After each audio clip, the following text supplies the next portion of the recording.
네, 안녕하십니까. 김영입니다. 에,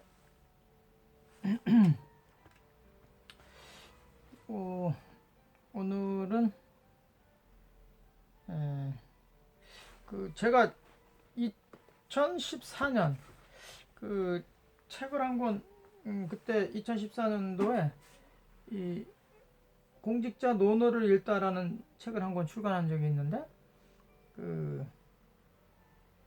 공직자들이요 내공을 쌓자라는 이제 부제로 이렇게 한 권을 낸 적이 있습니다. 사실 이 책을 내면서 욕심을 조금 냈었어요. 그 우리나라 공직자가 지금 110만 명이라고 보통 하는데, 대강 그때 당시만 한 100만 명 잡고 10%만 이 책을 사줘도 한 10만 권. 아, 이렇게 이제 큰 기대를 한 거다. 사실은 이제 쓴 게 있었는데, 이거를 사실 이제 전국의 지자체 장분들한테 이제 한 권씩 대체로 이제 보내드렸는데, 제가 좀 이렇게 공직자들이 읽었으면 좋겠다 이런 생각으로 이렇게 한 권씩 또 드리고 기대를 했었는데, 겨우 한 2쇄, 겨우 책을 안 읽죠. 역시 그 기대한 거에 아주 훨씬 못 미쳤는데, 겨우 2쇄를 두 번 찍는데 이제 마무리됐는데, 어쨌든 오늘 오랜만에 이 책을 한번 이렇게 한번 들춰봤습니다. 근데 이런 얘기가 나와요. 제가 소 주제로 지위를 도둑질한 거를 이렇게 주제로 삼아가지고 하나 강설을 한 게 있는데, 이 2500년대에 공자가 이제 이런 말을 했네요. 장문중이란 사람이 있었어요. 장문중이라는 사람이 당시 이제 노나라 때 대부를 지낸 친구인데, 이 친구가 이제 지위를 도둑질한 자 같다. 유하애라고 아주 그 현명한, 아주 덕이 아주 출중한 그런 현자가 있었어요. 근데 유하애가 현명한 것을 알고서도 같이 조정에 서지 않았다는 거예요. 그러니까 그 추천을 해서 그러니까 장문중이가 유하애 같은 아주 덕망이 아주 높은 그런 사람을 추천을 해서 같은 이제 고위공직자로서 조정에 섰어야 되는데, 추천 안 해가지고 같이 서지 않았다는 거예요. 그러니까 이제 공자가 그걸 이제 비판한 거죠. 이를테면 장문중이 이제 유아애 같은 분을 이제 친구를 추천해가지고 그 현명한 현자를 추천해서 같이 조정에 서면, 이제 자기의 아주 얄팍한, 아주 수준 낮은 이런 짓들이 다 이제 세상에 드러날 거다. 그러니까 덕망이 있고 실력이 출중한 이런 사람들이 이제 고위공직자가 되면 자기와 같은 아주 수준 낮은 친구들이 이제 다 이제 드러날 거 아니겠어요, 세상에. 그러니까 이제 그게 두려워가지고 추천을 안 했다. 그래서 그 벼슬을 사사롭게 한 거 아니냐. 그래서 이제 공자가 비판을 이제 한 것이죠. 이를테면 요즘에 논란이 중심에 있는 조국 장관이 됐죠. 이제 장관이 됐죠. 그 친구가 장관이 되기 전에 뭐 했죠? 장관이 되기 전에 다들 아시다시피 민정수석을 했죠. 청와대에서. 민정수석이 어떤 자리입니까? 민정수석이란 자리가 사람을 검증해서 추천하고 검증하는 그런 자리 아닌가요? 그런 막중한 자리에 있는데, 추천해가지고 검증을 일단 하고 그 다음에 이제 국회에 넘겨서 인사청문회를 통해서 이제 장관을 이제 임명하는 수순을 밟는데, 제대로 청문 과정을 거쳐서 장관에 임명된 사람이 얼마나 됩니까? 뭐 대체로 통과되지 못한 청문회 절차를 통하지 않고 이제 장관에 임명한 사람들이 꽤 되죠. 지금까지 알려진 바에 의하면. 근데 이런 것들이 어떻게 된 건가요? 지금 2500년 전에 공자가 비판한 장문중의 행태와 그 유사하지 않나 이런 생각을 하게 됩니다.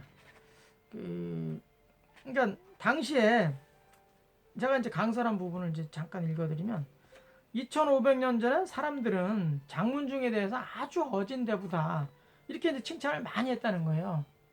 일반 민중들은 그렇게 칭찬을 많이 했다는 거예요. 장문중에 대해서. 근데 공자가 이제 이거를 제대로 비판한 거죠. 그것은 도둑질을 해가지고 자리를 차지한 거나 똑같다. 이제 그렇게 본 거예요. 그러니까 그 정말 말이 안 되는 사람이 그 자리를 차지하게 되면 그 말도 안 되는 사람들이 또 주변에 이제 포진하게 된다는 거예요. 이게 세상을 혼란하게 하는 원인이고 또 나라가 이 허약해지는 하나의 원인이 또 된다. 그래서 이제 공자가 비판을 한 거죠. 그러니까 제대로 된 사람을 끊임없이 그 자리에 제대로 된 자리에 가서 그 임무를 임하게 그러니까 업무를 직무를 행할 수 있도록 해주는 게 나라가 강건하고 정말 민중들하고 하나로 이렇게 호흡할 수 있는 원인이 될 수 있다.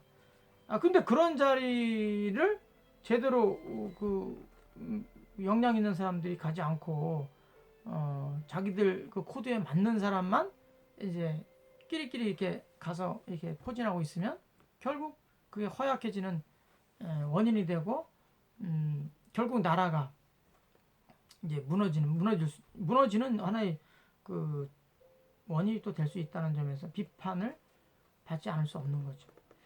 장문중과 같은 사람들이 우리 사회에 사실은 꽤 있다고 봐야죠.